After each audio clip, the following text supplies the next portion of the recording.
Good morning, everyone. It's week 1, day 1 of Web Fundamentals. So you should all have access to this calendar sent in the welcome email last Friday. And as you can see here, the schedule is a little bit different. This time it's 3 weeks long. You see here the yellow belt exam is on week 2, day 3 on Wednesday. And then we have 2 more attempts, Thursday and Friday. So we have 3 attempts at the exam, but we want to be ready to take it by Wednesday. So let's go over what we'll be doing the whole week and then what we'll do specifically today. So today is just another orientation type of day. That's because this program was not originally designed to, programming basics wasn't optional. So there's a bit of orientation there, a lot of repeat on today's orientation. And then at 10, we're going to be going over HTML. So there's 3 types of technologies we'll be combining now. We'll be doing HTML, CSS, and JavaScript together. We've already learned a good amount of rules of JavaScript. What we haven't learned is how it works with the other types of file formats, HTML and CSS. And those titles, those names, HTML and CSS, I'll get to what those mean in a bit, but just know that there are 2 that we're going to be learning. Okay, so we're going to be doing that at 10 a.m. And then our open lab and lunchtime is 11 and 12. And then at 2, we do more HTML. And so the schedule is going to be a bit different in rhythm now. We're going to have a lecture at 9, lecture at 10, and then another one at 2. And we'll be doing that every day except the day of the exam and our project week. So after we take the exam on week 2, there's a couple lectures here that if you pass the exam on Wednesday, you'll be able to attend these lectures on Bootstrap, media queries, Terminal, and Git. If you're retaking the test, you won't be able to make those, but for the most part, the days will be the same. There's going to be a morning algorithm at 9, except on Wednesday here. And then on the last day, there's still going to be morning algorithms, but we're going to do presentations. We're going to design our own projects that we are, we'll give you some inspirational ideas. But for the most part, you'll be making your own website, and we'll have, instead of lectures at 10 a.m. or 10 Mountain Time, we'll be doing presentation, our progress of our work. And then we just do check-ins on the afternoon. So less lecture heavy the 3rd week. You'll be mostly focused on making your own project and then preparing for Python the coming week. Quick question. You said if you're retaking the yellow belt exam, you'll miss the next 2 lectures, but I'm assuming AKA you'll record them, so anybody who has to retake the test has to. I'll still have them recorded, but it's still a bit of catch up, and you won't be able to ask questions live, in the lecture time. Okay. Okay, so then let's go over what we have today. I give a brief, let's see here. The helpful links, pretty much all the same. Here you have my email, Kaya's email. Remember, if we need to miss class, we need to contact our SEM to get an excused absence. We still apply the 20-minute rule, and on this here, I'm going to open up later on in the week. It's a code review. So here in the schedule, you'll see on Wednesdays, there's going to be lab code reviews. So that means any of the core assignments that we had you work on, you'll be presenting them in a group and getting reviewed. Some things that you could improve on, some things that needs some fixing, or if you did something well, just to get your code looked at and then say, yeah, you're doing great. So you can either pick earliest Wednesday, Thursday, Friday, and there's Monday and Tuesday. Okay. If you're the only one in that group for the code review, I'll move you to another group so we can do multiple presentations at once. So we'll be commenting on each other's code. So I'll open this up later, but then what I'll ask you guys to do is to go inside here, into your name, whatever assignment name on the group that you want to be a part of. And I'll change these times. They're supposed to be 2 and 3, Thursday or Wednesday through Monday. So I'll fix that later, but it's not open yet. Okay. Now let's go ahead and dive into the lecture. It's going to be orientation, scheduling, and GitHub. I'm pretty much already finished with the scheduling going over here. Remember I should mention this. There's a TA hall that you would make from 8 to 9. If you miss 90%, you have to make 90% attendance. So if you miss a few lectures, you're going to want to make them up in the morning TA hall hours. That way, whether it's in WebFun or your attendance gets counted overall for the whole time you're here. So what that means is 90% for WebFun is you have to make at least, you cannot miss any more than 5 lecture sessions. So you're going to need those to pass. Really strict here with turning in assignments before moving on to the next stack. You need to have all your core assignments checked off, as well as pass the test, as well as make attendance. Okay, all very important. Another question. So is the only time that we can make up lectures at the TA Hall Zoom? Because being on Pacific Standard Time, that's like 7 a.m. Do I have an option for later in the day or the weekend? Yeah, I believe there's a later option. This is 2 to 7 Mountain Time as well. Yeah, you also have the weekends now to make up for it. We just great. opened up the TA hall for weekends on, but it is going to still be for Pacific time. It would be about 7 a.m. to 11 a.m. on weekends. So in Mountain Time, like we normally used to, is 8 a.m. to 12 p.m. Okay. Okay.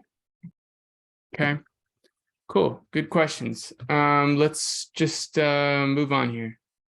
All right, so we'll go through this orientation. It'll be pretty much a repeat of what we said last week. And then after that at 10, we'll dive into our introduction to HTML, why it's important, and how to build it. Okay, so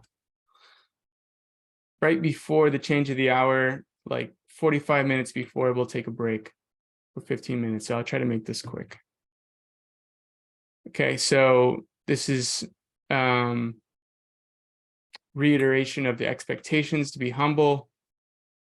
That means whatever skill level you're at now or that you're not at, to always be prepared for a change.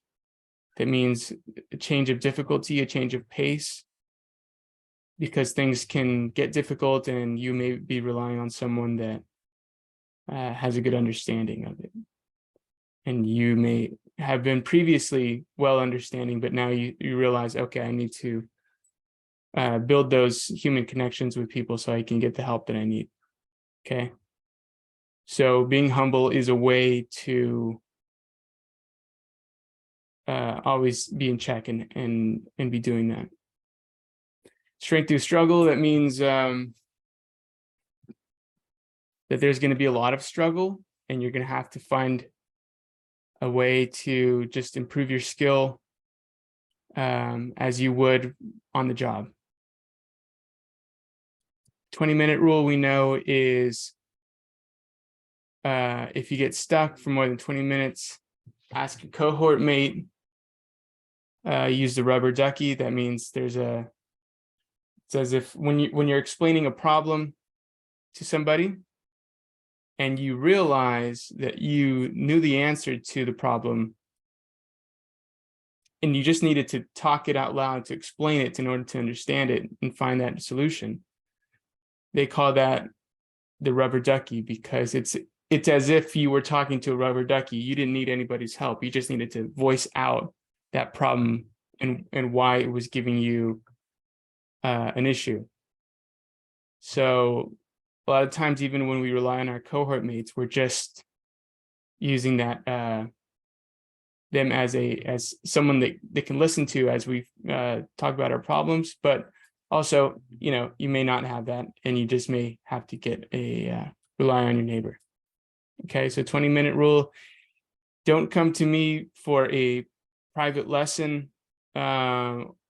If you have a problem and you find someone else that doesn't know that solution, bring more than one people at once so that we can do group lessons and cover as many bases as we can.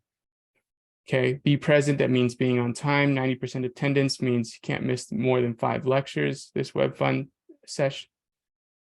Goals. Well, our goal is for each student to become a self-sufficient developer. We want all of you to earn a black belt in each stack. There's no way you can earn a black belt in Web Fund. It's only going to be yellow belt.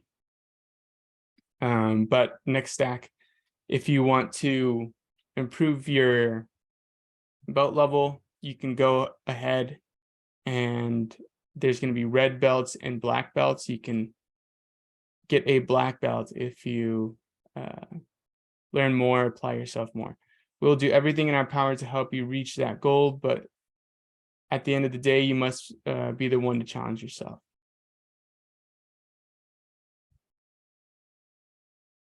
Okay. Now, installation. We already have Visual Studio Code installed. That's the beauty of us being in Programming Basics. The Learn platform, we already know this pretty much this lectures that we have on schedule, how to post on Discord, the assignments, the mandatory or optional and practice assignments versus the mandatory assignments, required assignments. We don't need to know about Mattermost or Calendly. Tips for success. Same thing. Strength through struggle. Weekly rear view mirror, which means whenever you're feeling like you're getting stuck, that you're not learning at a pace that you'd like to, remember you're comparing yourself to where you were the day before. Is my skill level better than it was yesterday or 2 days ago? Could I imagine what I'm doing today versus what I was doing last week? Okay, so compare yourself only to yourself and not what your neighbors are learning at. Celebrate your wins. When you've cracked the code on something you've been struggling with for hours, share it. It's not only good for you, but for your cohort mates, that everyone struggles and that victory happens at each other's own pace.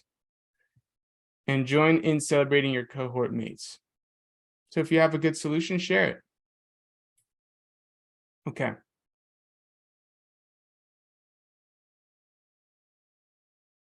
So we're going to be getting into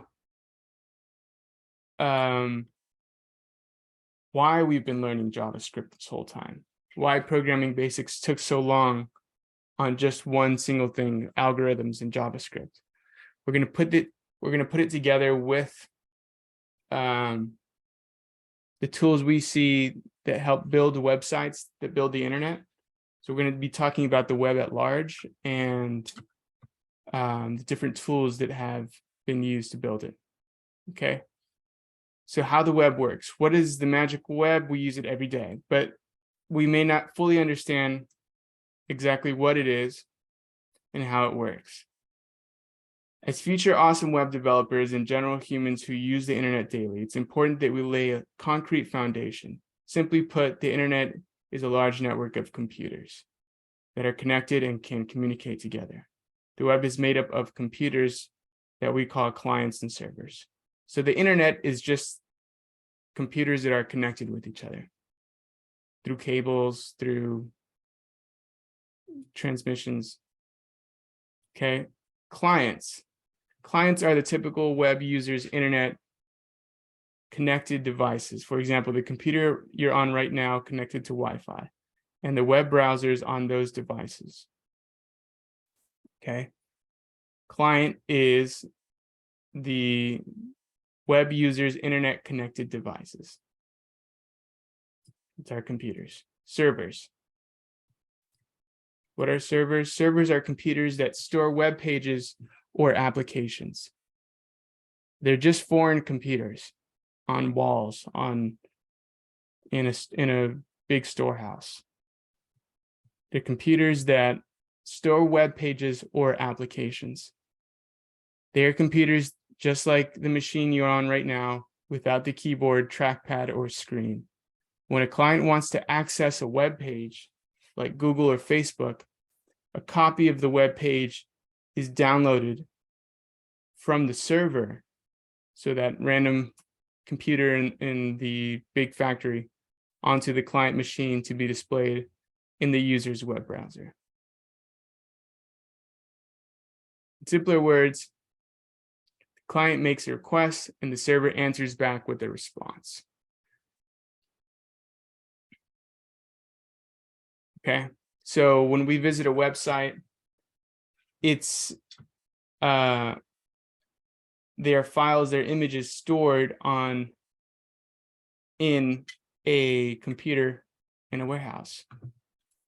Okay, so we're going to find out about how we can connect our computers, our websites that we build, to those computers later on, how we'll host them there. But for now, we'll be learning about some terminology that's associated with the web.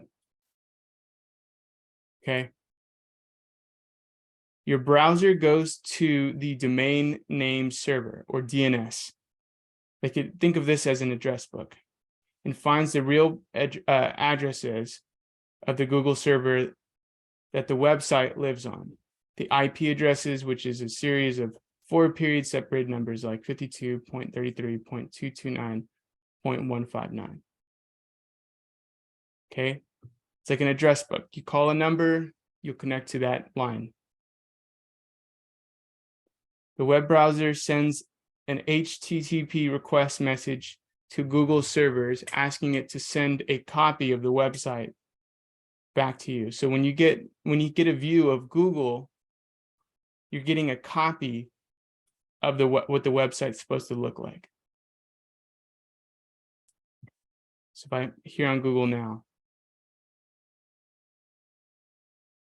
I can see the copy of the website that Google sent me here. It's muddled, it's kind of hard to read, but this is the code copy, and we'll be learning how to build this ourselves from scratch. But just because I see here the copy doesn't mean that or I can delete things from the copy, change the view a little bit. Doesn't mean that I'm destroying the original website. I'm just getting a copy, right? Makes sense. Okay, so let's continue. Provided that you're not violating any security protocols and that you have proper permissions, Google servers appropriate the client's request and responds by sending the website's files back to the browser as a series of small chunks called data packets. So we receive those data packets in small chunks.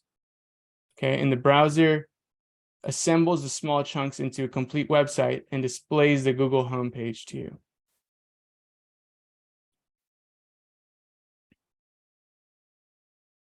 Cool, and that's it. Okay. I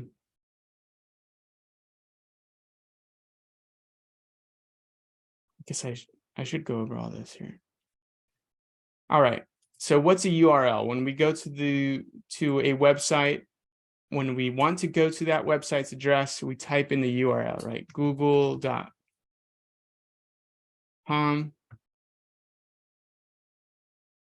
So this is what we're talking about here when we say URL. While surfing the web, you have likely heard the term URL thrown around. URL stands for Uniform Resource Locator. And this has a reference to the resource that is on the web. As users, we enter in a URL and expect to get a resource back.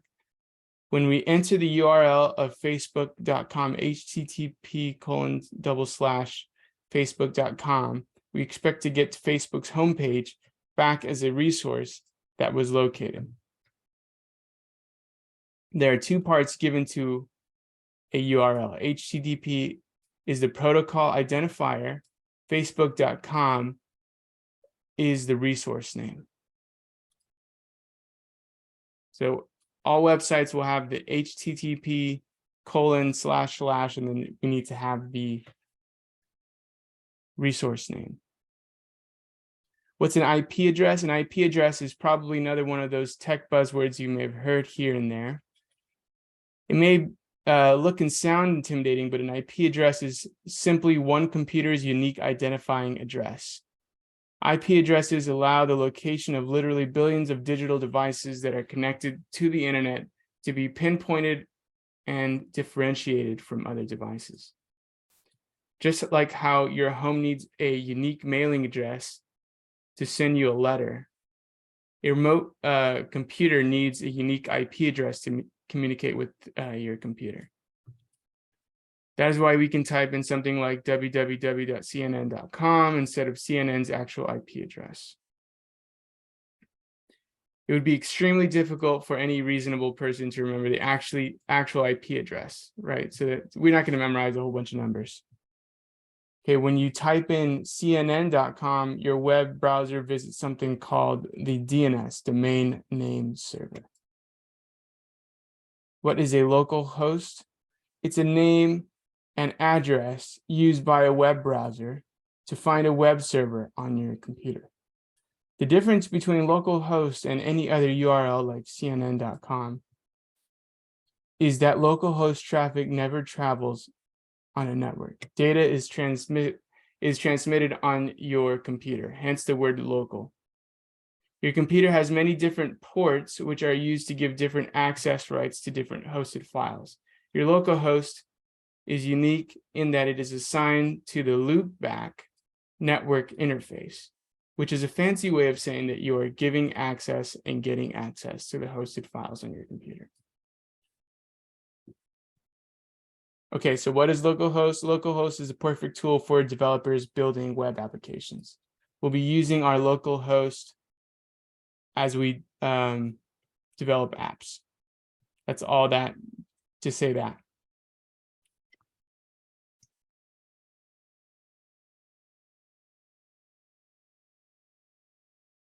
Okay. Again, more information about servers requesting from clients, requests and responses. So as we build some files that will be used for hosting websites, we'll be putting them on servers. And when users or clients get requests to that server, we'll be giving them the response of the code that we built in HTML, CSS, and JavaScript. That's all this means. And okay, we've talked about this before, the concept of the front end, the back end, and the database. So the front end of a website is like when, I'm going to liken this to a restaurant. When you go to a restaurant, you're greeted by a waiter, you're told to sit somewhere, you have a menu, you select from the menu to get whatever you're asking for.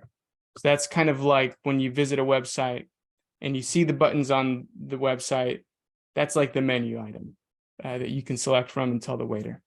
The waiter then takes your order and goes to the back where the cooks are preparing what you asked for, taking from the refrigerator, the storage, the database. They're taking the food, the different bits of data, and assembling them together to give to the waiter. which is the front end, to serve to you, the user. Okay, so what the back end does is it sorts. So it sorts and searches for different data that would be stored in the back end. Okay, stored in the database. Database is where all the information about a website is stored. For example, if you have a Facebook page and you're storing how many likes for a certain post, who's friends with who's, that connection, that memory of connections, that's in the database. But when the front end, which is like the menu of a restaurant, has different selections that you can choose from. When you want to request data from the database, you need a server, something in the middle that prepares it together, gets exactly what data points it needs to show on the page, the front. So when I say front end, I'm talking about the text that appears here on the page, the color of the page itself, the way it's arranged. So there's 3 languages here that together give web pages a dynamic view. HTML is the text. It's the arrangement of the squares. It's like the skeleton of the body of the page. CSS is a coloring scheme. It gives different sizes and properties. It arranges those boxes in different ways. So it's a lot like the clothes of the person. Okay, it gives some style. Without CSS, this page would look very blank. It would just be white with black text. There wouldn't be the view of the different squares in different areas. It would be divided into squares, but there wouldn't be much style to it. JavaScript is what we'll use in conjunction with both to make some functionality for the page. So you can, like, let's say, keep track of likes, of how many likes there are for a certain post. Or it could make the page go from dark mode to light mode. Or when you click a bookmark button, it'll save the bookmark.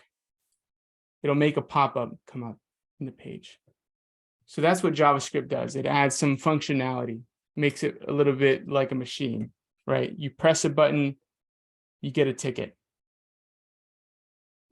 Something, right? It'll make a pop-up for cookies. When the user clicks OK, it disappears. So different functionalities you can add to the page. It's going to be with JavaScript.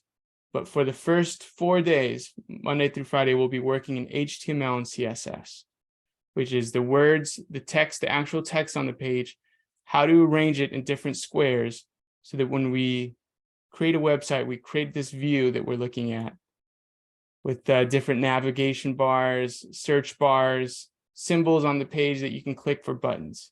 So we're essentially creating squares on the page. And from now on, when you are on your phone or on a computer, you'll be noticing, oh, okay, these are just a bunch of squares. There's squares everywhere. The 4 buttons that you have on your home for your screen, they're squares. When you get a notification on your phone, it's a little rectangle square. The area where the time is on your phone, that's its own division in the screen. It's its own square.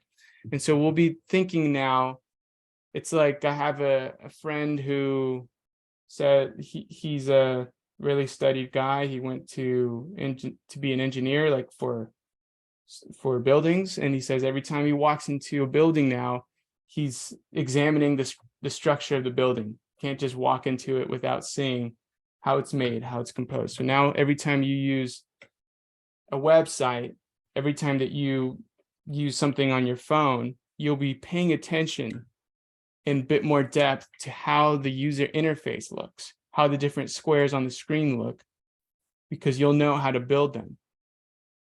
And then you'll be thinking, oh, I wonder how I could build this. I wonder how I can do something like this. So that's what the front end is. There's all the text, the squares that you see on the screen. And when I say squares, like here, it's not so obvious.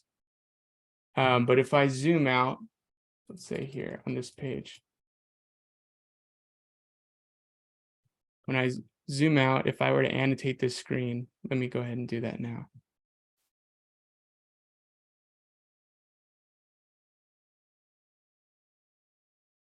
I mean, like, see how this navigation bar is a rectangle right here, how there's a center here. There's a left side as well.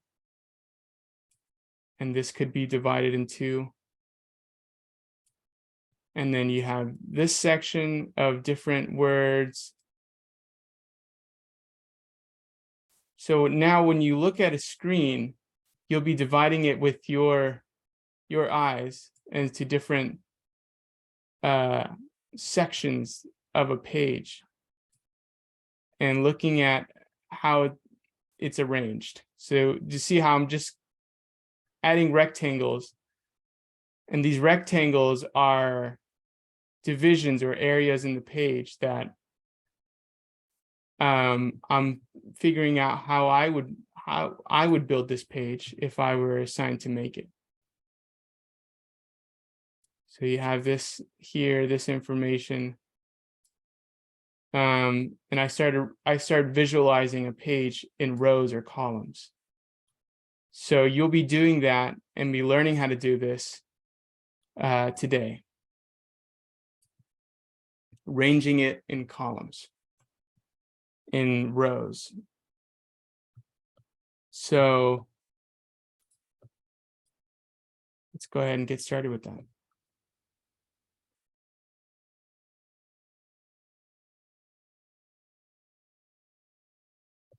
Okay, this we're going to pivot a little bit, talk about algorithms. We're going to be going over algorithms every morning. Now, that's totally different than building the squares that I was highlighting of a page and where they should go. But you'll see how they connect later on. As I mentioned, doing algorithms is like what weightlifting is to a sport. It's not directly related. It's not like you do controlled weightlifts when you're playing a sport, but you know, they help. And this is going to help with your problem solving skills, preparing you for the interview that you may have. And it seems it's what an obstacle course is to an actual job for a military person.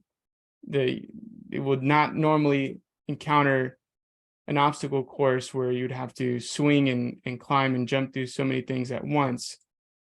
But it's good to be prepared for that kind of thing, because at the heart of each, you know, algorithms seem abstract, but at the heart of each application, there's an algorithm that's there to show graphs, to show changes. So we'll be learning how to build those. And then, although they'll say remain abstract from what you'll be doing in your daily lessons, whereas before in programming basics, it was all about how JavaScript was affecting, you know, your assignments, going through the Algo app. Now it's just a thing we'll focus on only in the morning, and then for the rest of the day, you'll be working on HTML, CSS, and how JavaScript relates to those, not as an algorithm. But you have the book here, and you can go through this material if you feel like you're not being challenged by the morning algorithm stuff that we'll be giving you. More, usually that's more than enough, but you can go on and get ahead in learning by going through this book. I don't have this page. This one here? I don't have with the introduction piece that you're on. I don't have that anywhere in my unit. Okay. It's possible, Joshua, you might be using the part-time web fundamentals on Xfit, maybe. Let me double check. Um,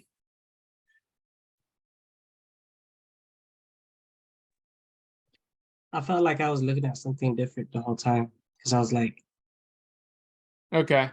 Let me double check that. Yeah, well, it's pretty much the same information here anyways. So if it is the Yeah, we should be using the V21 FT. If you search for it. yeah, let me take a look. That's for part-time. That one, that web fund. Right here. This one? Yeah. Maybe not. No, I think it's pretty much the same. Here. I'll show you, I'll give you the one that I've used in the, I just linked it in chat. I have it bookmarked. Oh, there you go, you found it. Well, I was already here, wasn't I? I just didn't have this first page. Yeah, see, this one doesn't have the introduction. I believe, is this the one you guys have? It just starts out with Yeah, stack orientation. that's what I have. Yeah, stack Yeah. orientation, HTML. The only reason I noticed that is because one of the slides you were showing, Josh, showed It wasn't on here. Okay, well, pretty much this orientation is what we already went through when we did programming basics. So if I would have gone word for word in each slide, it would have been a repeat. Difference between practice and core assignments, course requirements. So I was going a little bit into detailed about the web here that this version doesn't do, but considering we already pretty much did this already in programming basics, I think it should be fine. But thank you. I appreciate the correction, Kaya, because going on to HTML, I would have noticed like, which is next lecture. So we have about a few more minutes on this lecture and let's continue. Exams.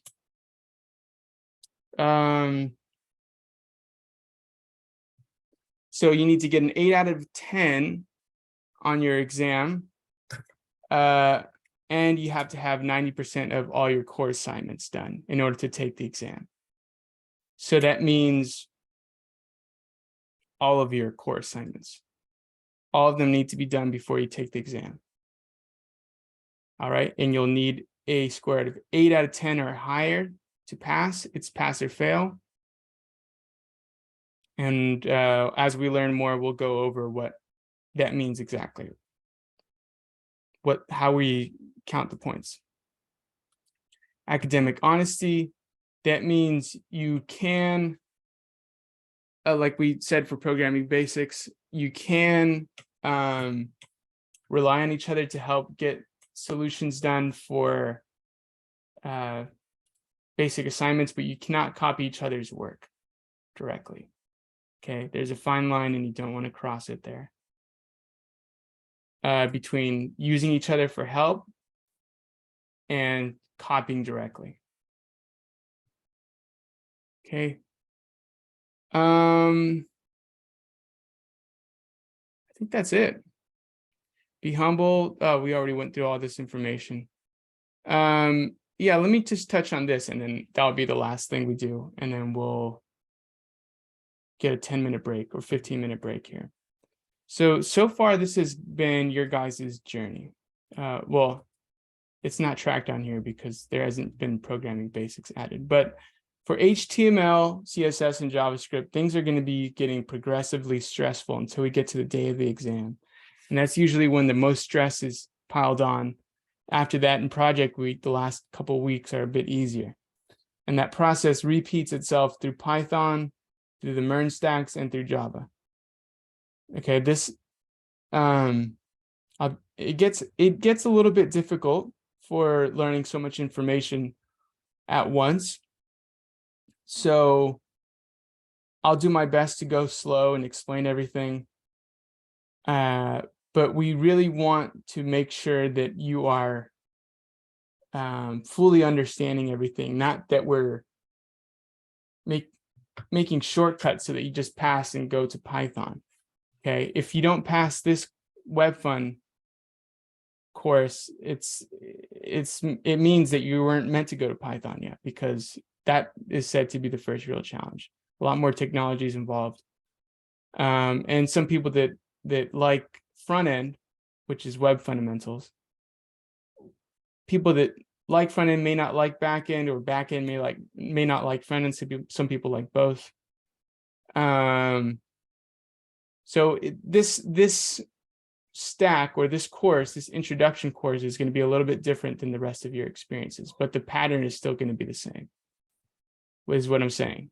So it'll get it progressively harder until you get to the exam, and then things will ease up. Okay, so I think that's enough for this first lecture. Let's check this calendar here. Yeah, at 10 we'll meet up again. So I'll start a timer for 15 minutes from now, and we'll go ahead and get started with the first introduction to HTML.